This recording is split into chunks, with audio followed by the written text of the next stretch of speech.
शोभना बचपन से ही नटखट स्वभाव की थी, किंतु वह अपने स्वभाव को सभी के सामने जाहिर नहीं करती थी।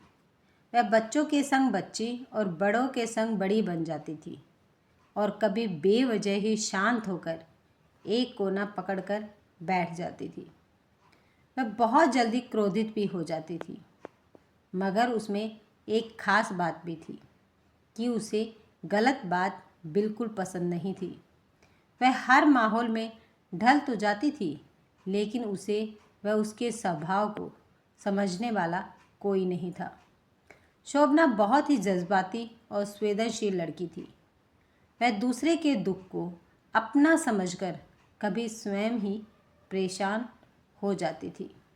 शोभना बीए प्रथम वर्ष की छात्रा थी, जो कि पढ़ने में बहुत ही होशियार थी। इसलिए कॉलेज के सभी लड़के उस पर जान छिड़कते थे, परंतु शोभना किसी को तनिक भी अपने करीब फटकने भी नहीं देती थी। उसकी सभी सहेलियां उससे इसलिए चिढ़ती भी थी, इसमें क्या है जो मुझ में नहीं है। धीरे धीरे समय गुजर रहा था कि शोभना का जीवन ही अगली दिशा में बदल गया। शोभना रोजाना की भांति उस दिन भी कॉलेज जा रही थी, जिस दिन उसका जन्मदिन था। घर के सभी लोग उसे उस दिन मना कर रहे थे कि शोभू, आज कॉलेज मत जा, आज हम सब लोग तेरी बर्थडे पर कुछ स्पेशल करेंगे।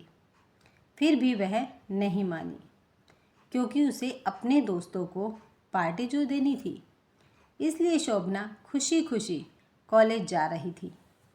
वह अपने जन्मदिन को बहुत ही अधिक मान देती थी।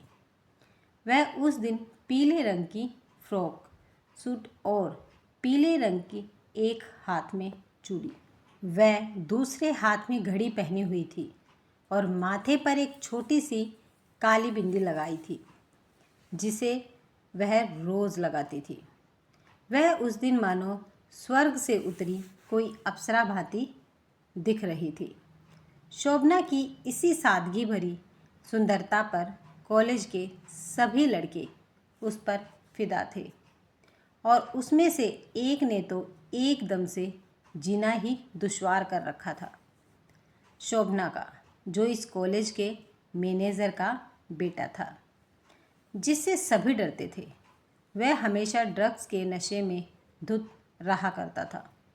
वह सबको डराता धमकाता, पर लड़कियों पर कभी नज़र उठाकर नहीं देखता था। मगर शोभना को देखकर वह पागलों जैसी हरकत करने लग गया था। शोभना उसे परेशान होकर सभी लड़के लड़कियों के सामने एक दिन उसके बदतमीजी पर उसके गाल पर खींचकर अपनी 5 उंगलियों की छाप छोड़ दी, जिससे वह मवाली व नशेड़ी लड़का बौखला पड़ा था। वह उसी दिन से बदला लेने के लिए बेताब हो गया था। उस दिन उसको अवसर मिल ही गया, जिस दिन उसका जन्मदिन था।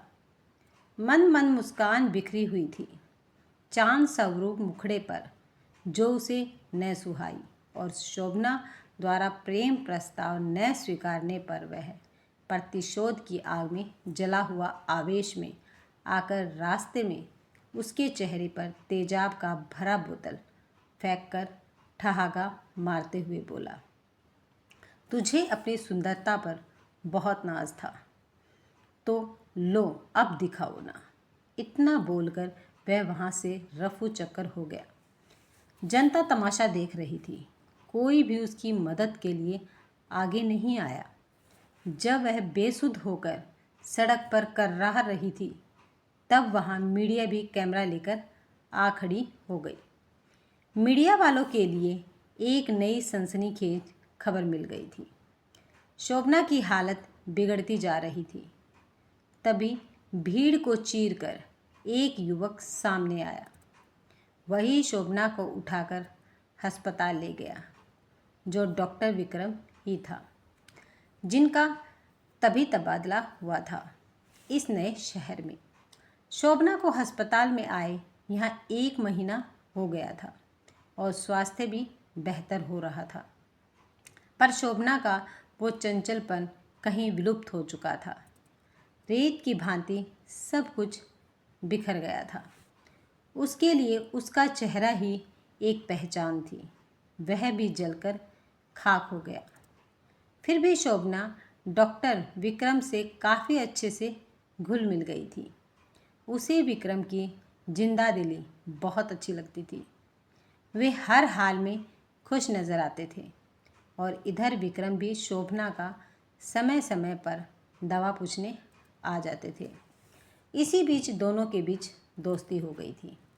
शोभना को बातों बातों में शायरी बोलने की आदत ने अपनी ओर आकर्षित कर रही थी विक्रम को।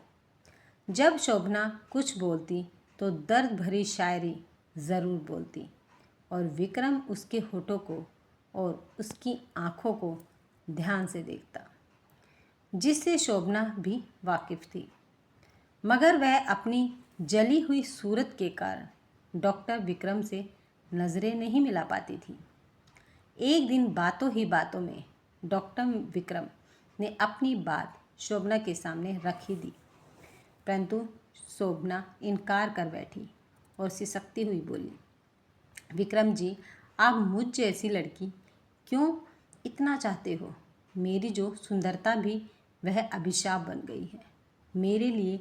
मैं अब कहीं की नहीं हूँ। फिर कुछ ही क्षण में संभल कर बोली, हम सिर्फ दोस्त बनकर आजीवन रहेंगे। वादा कीजिए। ठीक है, जो आपको सही लगे, लेकिन मेरे ख्याल से सुंदरता चेहरे से नहीं, इंसान के मन से होती है। आप दिल से बहुत सुंदर हो। विक्रम की बातें सुनकर शोभना विक्रम का कसकर हाथ पकड़ लेती है और बोलती है, मुझे कभी उम्मीद ही नहीं थी कि आपके जैसा कोई इतना मन से तन से सुंदर साथी मुझे मिलेगा। मेरा जीवन फिर से संवर गया। शोभना की आंखों में एक पल के लिए खुशी की लहर उमड़ पड़ी थी। अरे शोभना, तुम मेरे जीवन की रोशनी हो। आज तुमसे ही मेरा बंजर घर फिर से हरा भरा हो जाएगा। घर की शोभा बढ़ेगी। तुम अपने पवित्र व सुंदर मन से मेरे नहीं, अपने घर को सुसज्जित करोगी। बस एक दिन 2 दिन में तुम्हारे डिस्चार्ज होने के बाद मैं अपने पापा को लेकर तुम्हारे घर आ जाऊंगा। जीवन भर के लिए तुम्हारा हाथ और साथ दोनों मांगने के लिए, और साथ ही साथ उस मवाली को भी सलाखों के पीछे करके तुम्हें न्याय भी दिलाने की भरपूर प्रयास करूंगा। फिर मुस्कुराकर बोला, और यह भी न भूलो कि चिकित्सा विज्ञान में हर रोज़ नई तकनीक का विकास हो रहा है। कल नहीं तो वर्षों के बाद तुम पहले जैसी ही हो जाओगी, और मैं रिस्क नहीं लेना चाहता कि तब कोई और तुम्हें उड़ाकर ले जाए। शोभना बुद्ध समान खामोश होकर आंखों में प्रेम के समंदर को थामकर विक्रम को एकटक देखे जा रही थी और भविष्य के दिन के लम्हों को संजोने के लिए कुछ संकोच सी सोच लिए अग्रसित होने को उतावली भी हो रही थी।